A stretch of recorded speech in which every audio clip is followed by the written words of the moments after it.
Hi hello welcome to 24/7 news TV. ఈరోజు మనతో పాటు ఓయూ కాంగ్రెస్ లీడర్ వెంకట్ నాయక్ గారు ఉన్నాడు. నమస్తే అండి.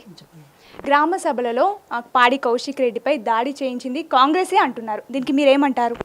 ఊళ్ళలో దురదగొండ చెట్టు ఉంటుందండి. అది మనం వెళ్తుంటే బాట వెంబడి వెళ్తుంటే అది తగులుతుంది, మనకు దురద వస్తుంది. నిజంగా చెప్పాలంటే దాన్ని తీసి పక్క పడేస్తారు.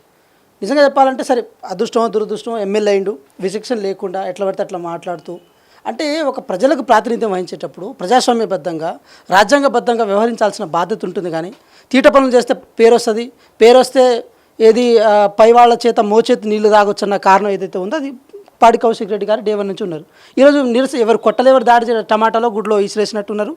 టమాటాలు కూడా ఇసిరేస్తారు. మరి ఇప్పుడు హుజురాబాద్ ప్రజల దగ్గర అక్కడ నిలబడి ఏదైనా రాజ్యాంగబద్ధంగా కొట్లాడి అక్కడ ప్రభుత్వం నుంచి సంక్షేమ ఫలాలను ప్రజలకు ఇవ్వాల్సిన బాధ్యత ఉన్నోనివి ఇక్కడ హైదరాబాద్కి వస్తావు, తీట పనులు చేస్తావు, వీళ్ళని గెలక వాళ్ళని గెలక వీళ్ళని బెదిరించా, ఏది సర్వసభ సమావేశాల్లోకి వెళ్ళి మైకులు గుంజుకున్న వాళ్ళ మీద దక్కాముక్కి చేసా. దీనికోసం ఆయన్ని ఏది ఎమ్మెల్యేగా ఎన్నుకోలేదు హుజురాబాద్ ప్రజలైతే.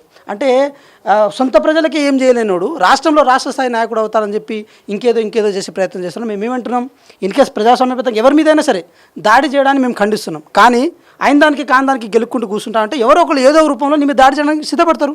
ఈరోజు అదే జరిగింది. ఆ రోజు జగిత్యాలకు సంబంధించిన ఎమ్మెల్యే ఎవరైతే ఉన్నారో ఆ సంజయ్ రావు కుమార్ గారిని వారి మీద దాడి చేసిండు. తర్వాత ఇక్కడ వచ్చినప్పుడు ఇక్కడ ఇది జూబ్లీహిల్స్ ఇక్కడ మనకు ఇక్కడ ఒక ఎమ్మెల్యే మీద ఇక్కడ దాడి చేసిండు. అంటే ఎవరు పడితే వాళ్ళ మీద దాడి చేసే కల్చర్ ఉన్నప్పుడు నీ మీద దాడి చేసే వాళ్ళకి తయారవుతారు కదా. కానీ ఇక్కడ మీరు గమనించండి మేడం, ఈయన ఎమ్మెల్యేతో పెట్టుకుంటే అట్లా దాడి జరుగుతుంది. కానీ ప్రజలు ఈయన మీద దాడి చేసిరు. అంటే నువ్వు ఎట్లా పోతున్నావో అట్లా నీ మీద వెనకాల నుంచి రివర్సు నీ మీద దాడి ఏదైతే జరుగుతుందో, ఈ ప్రతి దాడి ఏదైతే జరుగుతుందో దీన్ని నువ్వు గ్రహించాలి. ఇక ముందైనా సరే మానికోట తెలంగాణ ఉద్యమకారుల మీద రాళ్ళు రువిన ఒక చెత్త చరిత్ర అయినది. ఈరోజు పాడి కౌశిక్ రెడ్డి నీతులు మాట్లాడితే ఇంకేదో మాట్లాడితే కుదరదు కదా. ఏది అసెంబ్లీ సమావేశాలు జరుగుతున్నాయేమో బూతులు మాట్లాడి రెచ్చగొడతావు, మామూలు బయట ఏమో ఏది ఛాతి పైకి లేపుతావు, 6 అడుగులు ఎదిగినావు, చెట్టుకి ఎదిగినట్టు ఎదిగినావు. కానీ బుద్ధి ఎదగలేదు కదా. కానీ బుద్ధి తెచ్చుకునే ప్రయత్నం చేయాలి, బుద్ధి ఎదిగే ప్రయత్నం చేయాలి. ఏదో పనికిరాని మాటలు మాట్లాడుకుంటూ కేసీఆర్ గారు లేకపోతే కేటీఆర్ గారు మోచేతి నీళ్లు తాగుతామంటే కుదరదు. కొంచెం అర్థవంతంగా వ్యవహరించు, అర్థవంతంగా ఉండు. హుజురాబాద్లో గ్రామ సభలు జరిగినాయి. మీ మొహాలకి ఏ రోజైనా బీఆర్ఎస్ పార్టీ ప్రభుత్వం ఉన్నప్పుడు సంక్షేమ పథకాల కోసమో లేకపోతే మిగతా విషయాల కోసమో ఏ రోజైనా గ్రామ సభలు పెట్టిన సందర్భాలు ఉండేనా? ఆ చరిత్ర మీకు ఉండేనా? అది ఒక ప్రతిపాదిత అంశాన్ని పార్లమెంట్లో ఎట్లా చర్చలో పెడతామో, అసెంబ్లీలో ఎట్లా చర్చ పెడతామో ఈరోజు గ్రామ సభల రూపంలో ప్రజల మీద పెట్టిరు.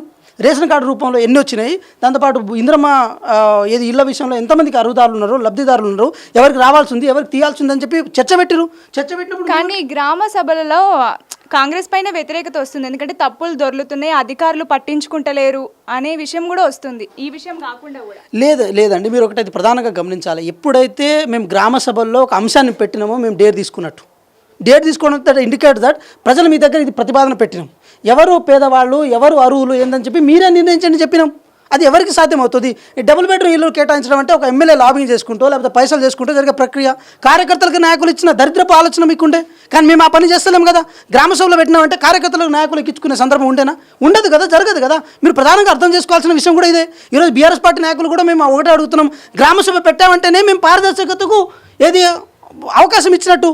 మీరు అవకాశం ఇచ్చుండేనా? ఈ 10 సంవత్సరాల కాలంలో ఏ రోజైనా జరగకుండా ఏది దళిత బంధు కోసం మీడియేటర్లు తయారవుతారు, బ్రోకర్లు తయారవుతారు, డబుల్ బెడ్రూమ్ ఇళ్ల కోసం బ్రోకర్లు తయారవుతారు, 6 లక్షల ఏదైతే రేషన్ కార్డులు అవి తీసేసి కేవలం 40,000 రేషన్ కార్డులు ఇచ్చి ఏదో చేతులు దొరుకునే సందర్భాలు మీకుండే. కానీ ఆ పని మేము చేస్తలేము. మేము చాలా ఈరోజు పాడి కౌశిక్ రెడ్డి అనే వ్యక్తి గ్రామ సభలోకి వచ్చి మాట్లాడుకున్నారంటే ఆ స్వేచ్ఛ కాంగ్రెస్ పార్టీ ప్రభుత్వం ఇచ్చింది కదండి, ప్రజాప్రభుత్వం ఇచ్చింది కదా.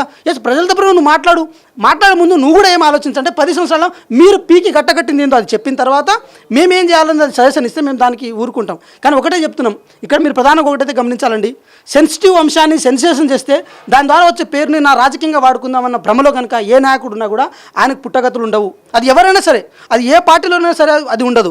నేను పాడి కౌశిక్ రెడ్డి గారు కూడా ఒకటే విషయం అడుగుతున్నా, అభివృద్ధి అంశాల మీద నీకు కాన్సన్ట్రేషన్ ఉండదు, సంక్షేమం అంటూ దానికి మీనింగ్ కూడా నీకు తెలియదు, కనీసం ఒక రాష్ట్రానికి ఆర్థిక అంశాలు ఏముంటో అది కూడా నీకు తెలియదు. కేవలం నీకు తెలిసిందల్లా ఒకటే, 6 అడుగులు 7 అడుగులు 8 అడుగులు ఉన్నాడు కాబట్టి అందరి ముందు తొందరగా కనపడతావు కాబట్టి చేతులు పైకి లేపితే అదేదో నువ్వే ముందున్నావన్న భ్రమలో నీకు ఉంటుంది కాబట్టి అట్లా జరుగుతున్నావు. ఇది మానుకోవాలి బిడ్డ, నువ్వు మానుకుంటేనే మంచిగుంటావు, నువ్వు మానుకుంటేనే ఇంకా ప్రజాప్రతినిధి నీకు మంచి భవిష్యత్తు ఉంది, వయస్సు ఉంది, మంచి భవిష్యత్తు ఉంది. కానీ ఓపిక అనే అంశాన్ని నిన్ను జోడించుకుంటే అయిపోతుంది కదా. కాబట్టి ఒకటే చెప్తున్నాము, గ్రామ సభల విషయంలో కాంగ్రెస్ ప్రభుత్వం ట్రాన్స్పరెన్సీ ఓరియంటేషన్లో వెళ్తుంది. దీనివల్ల మాకు మాట అయినా కూడా అక్కడ రసభ జరిగినా కూడా అది ప్రజల మంచి కోసమే. కాంగ్రెస్ పార్టీకి ఇంకేదో జరుగుతుందని చెప్పి దాన్ని భూతత్వంలో పెట్టి చూసినా కూడా కాంగ్రెస్ పార్టీకి జరగాల్సింది ఏమి ఉండదు మేడం. కాంగ్రెస్ పార్టీ ఈ 5 సంవత్సరాల కాలంలో ప్రజలకు ఏం చేయబోతుందనే అంశాన్ని గ్రామ సభల ద్వారా ఒక రిఫరెండాన్ని తీసుకెళ్లే ప్రయత్నం చేసినాం. అది మాకు చాలా సంతోషంగా ఉంది, చాలా హ్యాపీగా ఉంది. Thank you.